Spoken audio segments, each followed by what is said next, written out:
your light has come, and the glory of the Lord has risen upon you. For behold, darkness shall cover the earth, and thick darkness the peoples. But the Lord will arise upon you, and his glory will be seen upon you.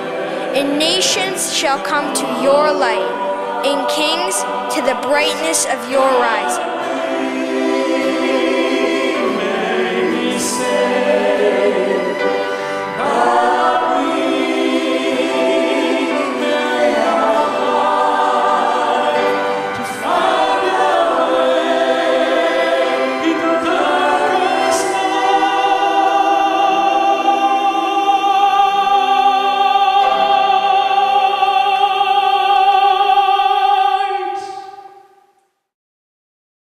You know the song? Prepare ye the way of the Lord. Started a little low. Prepare ye the way of the Lord. Sing with me one more time. Prepare ye the way of the Lord. Prepare ye the way of the Lord. Not too bad. Good job. And the reason I did that, so that song can haunt you for the rest of Advent, okay? But that's the song in Godspell. Have you seen it before? It's the song of John the Baptist. And that's the song I really challenge us to be singing in this journey to the heart of Christmas. Sing that with John the Baptist. Keep that song going in your hearts every day. Especially when you hear all the Christmas songs, right? If you hear, Rudolph the Jingle the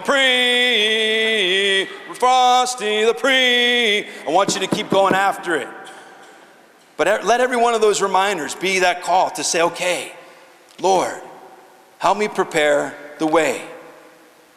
And the thing we heard in the dramatic reading at the beginning of our session today, and Greg alluded to in several of the prayers, this reality of the good news of the gospel that we heard today. That's the opening of Mark's gospel we heard today. The beginning of the gospel of Jesus Christ, the Son of God.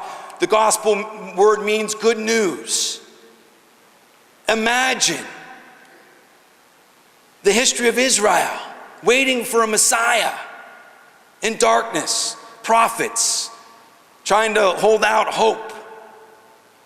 Oppression, one empire after the other, desolation, destruction, almost losing identity of a complete country. All of this, the struggle of the Old Testament. And then the first Christmas night, the message of the angel, the song of the angels that greet the Messiah, the Son of God, the Word made flesh, that first Christmas night. How do we respond to that good news? Do we respond? Did you see recently, I forget, the last couple of days in Connecticut, some group, somebody won the lottery. Did you see that? $250 million. And it was this group of wealthy people, I guess. And did you see any of the footage? They were just sitting around, Yeah, $250 million. Yeah, great. Yeah. There we go. Okay, we'll take the check, And then I saw some clip, I think it was headline news. They were showing other people that had received, big lottery giveaways. And they're, woo, yelling, they're screaming, they're hugging, they're crying. That was making a difference in their life. They needed that lottery. Kind of reminds me that, you ever see that commercial, DirecTV, when they're going through the estate and the mistress gets like the whole estate, right? And then the son gets DirecTV. Do you remember that? And he sits there for a moment, you don't know how he's going to react. And he's like, woohoo! And he goes nuts. Maybe that was a little misguided, okay? But that's the thing. We have something so much more than that. The truth of Christmas. That's the good news. And yet, what do? We sometimes were like that group of, businessmen from Connecticut. Oh yeah, that's nice. Christmas. Jesus, yeah. That's crazy. And so the challenge we have in the church said, hey, every year we want to make sure we go back to our heritage, our history, and remember the darkness. Remember a world without the incredible gift that we have in Jesus Christ. Remember the joy and the true exhilaration of that first Christmas night. And allow Christmas to evoke in you, whether it's externally, woohoo, or at least internally, that complete ecstasy that the message of Christmas should bring. That's the challenge we have. That's the challenge I have for you this Advent. And I believe that will help us to enter more fully into the heart of Christmas. And so what is John the Baptist tells us? Well, we got to prepare the way then. We got to prepare the way. We have to do the work. And certainly a big part of the work is, preparing to receive our Lord Jesus into the temple of our being once again. Even though we can do it every day and every Sunday, certainly in a special way in the Eucharist, but to allow that exhilaration of that first Christmas to renew us in our appreciation for that gift of Jesus Christ that we can be tempted to take for granted. We didn't do so well earlier on using the new translation of the Mass. Did you notice that? You guys are a little slow, but you're in good company. My congregation in Warren was the same way. So, no, it's going to take us some time, But another line that we use, I'm going to test you guys, and I'm going to use the cheat sheet. I know it's not fair, but, teachers do that, right? Students it's all unfair. But there's that part of the liturgy of the Eucharist particularly. After the sign of peace. And now the words we're hearing from the priest. Behold the Lamb of God. Behold him who takes away the sins of the world. Blessed are those called to the supper of the Lamb. And together we respond, Lord, I am not worthy that you should enter under my roof, but only say the word and my soul shall be healed. Like I said, I had the cheat sheet there. So you guys did well. We're getting used to it. Lord, I'm not worthy to have you under my roof. And hopefully you remember the scriptural reference there. This is more faithful to the Latin. It's reminding us of that incredible story of the Roman centurion with Jesus when he says, hey, Lord, I'm a Roman. I'm not Jewish, but I know that you have great power. I know that you have done great things. And Lord, I humble myself before you and ask you to heal my servant at home. And you remember Jesus says, well, take me to your servant. And then that's the words we hear. Lord, I'm not worthy to have you under my roof. Only say the word, my servant shall be healed.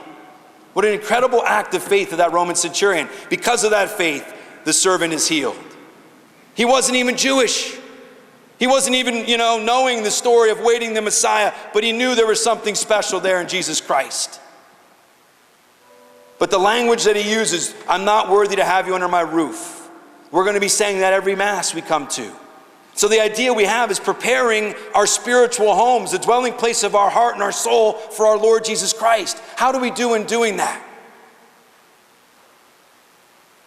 And then one dimension we have to think about, I think about the time growing up when we'd be hosting special guests. I had my litany of things that I'd have to do, right? And I kind of was brought back to that at Thanksgiving this year, coming back home and helping Mom and Dad get ready for guests this year. But, getting ready the candy dishes, right? That was a very important role. I had that important role. We also had to move the coats out of the closet upstairs so the guests could have the closets, right?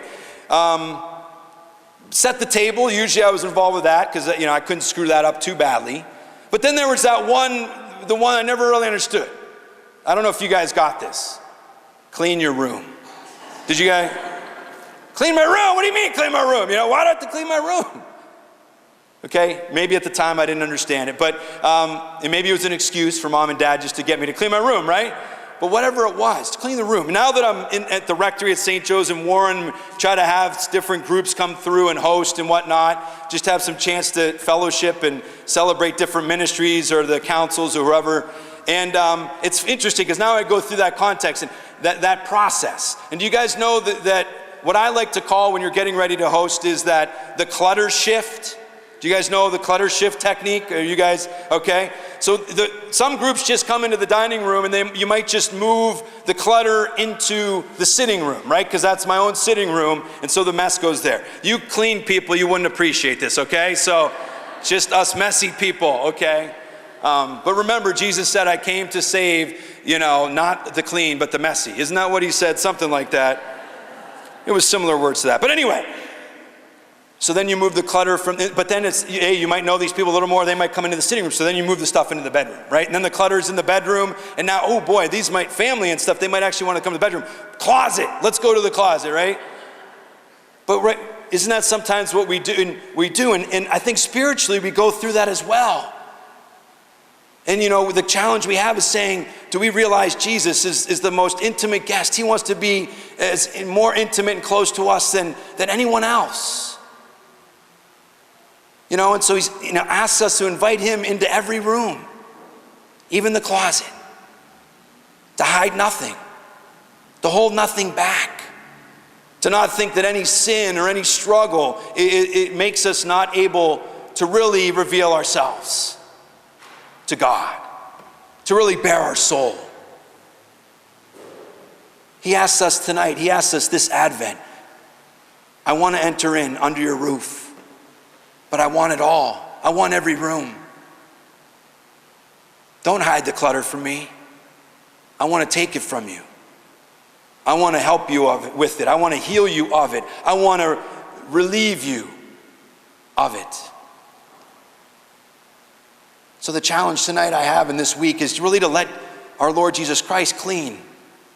Make our house worthy. Everything that we are, to receive him. That's the work of Advent. To prepare.